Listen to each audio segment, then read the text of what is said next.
Et salut à tous, c'est Sixtina et aujourd'hui on se retrouve pour une nouvelle vidéo.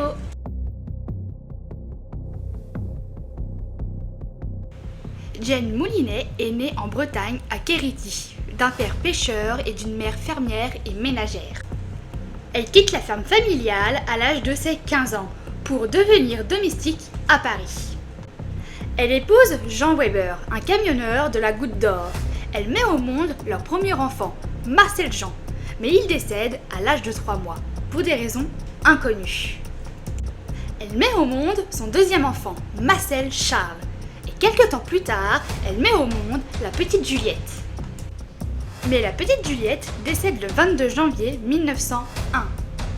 Le 25 décembre, Julie, la fille d'un des voisins des Weber, meurt aux alentours de 16 heures, en l'absence de son père. Mais elle était en présence de Jane, et une pneumonie aiguë a été diagnostiquée. Quelques mois plus tard, en 1903, un autre enfant du quartier, la petite Marcelle Potoya, 3 ans, est retrouvée morte dans les bras de Jane. Le médecin en conclut également une pneumonie. Le 2 mars, Jane s'occupe de Georgette Weber, 18 mois, la fille de Pierre, l'un des frères de Jean. Mais la petite fille meurt dans les bras de Jane. Le médecin déclare une mort naturelle. Le 11 mars 1905, Pierre et Blanche Weber confient la garde de leur seconde fille à Jane, Suzanne, qui est âgée de 3 ans. Elle est prise de convulsions et décède.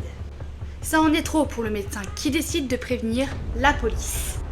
Blanche Weber accuse Jane, mais cette dernière reste calme face aux accusations. Une enquête est ouverte. Le légiste Léon-Henri Thoineau en conclut une mort naturelle causée par des convulsions. Le 25 mars, Jane rend visite à son frère par alliance Léon Weber, qui est le papa d'une petite fille de 7 mois, Germaine. Le lendemain, la petite Germaine est retrouvée morte sur un lit, alors qu'elle se portait à merveille quelques heures auparavant.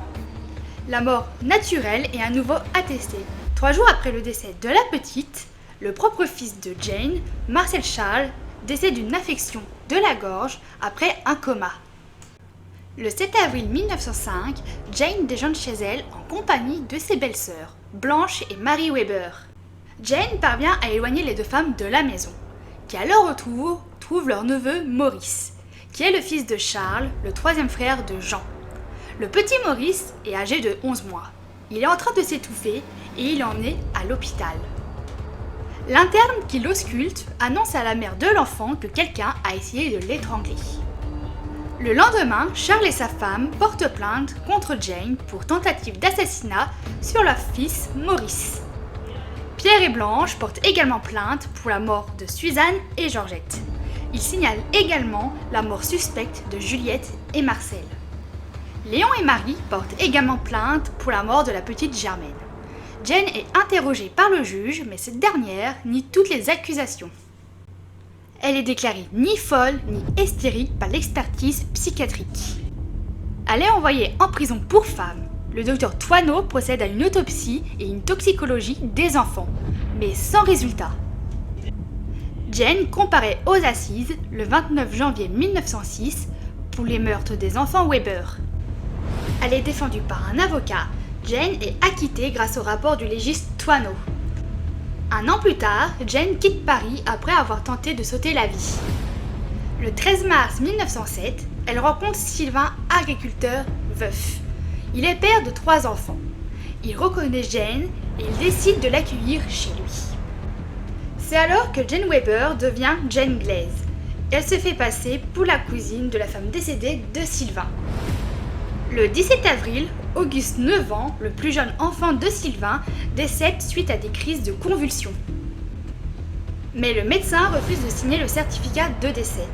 Mais le procureur exige une autopsie du petit Auguste.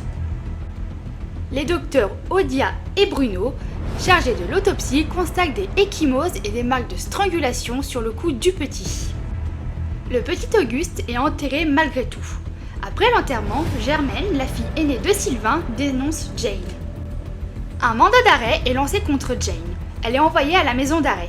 Mais le docteur Thoineau obtient l'autorisation de refaire l'autopsie du petit Auguste. Les docteurs Thoineau et Soquette concluent une mort due à une fièvre.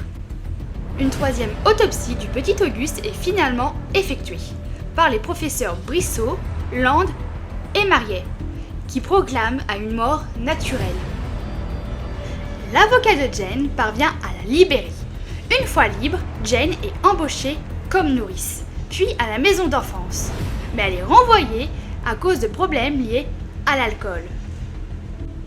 Elle retourne à Paris sous un faux nom. Elle erre dans les rues. Puis elle se livre à la police et elle avoue avoir tué les enfants Weber et le petit Auguste. Elle est envoyée en prison, puis dans un asile. Quand elle est de nouveau libre, elle est de nouveau arrêtée pour vagabondage et envoyée à nouveau à l'asile. Le 5 mars, Jane se livre une deuxième fois à la police. Elle est confiée à un juge. Jane retire les aveux et elle est de nouveau libérée. Le 25 avril 1908, Jane rejoint Joseph, un vigneron de 40 ans, qui lui avait envoyé un courrier, qui dans celle-ci disait qu'il lui proposait sa protection. Jane vole de l'argent à Joseph pour aller boire un café.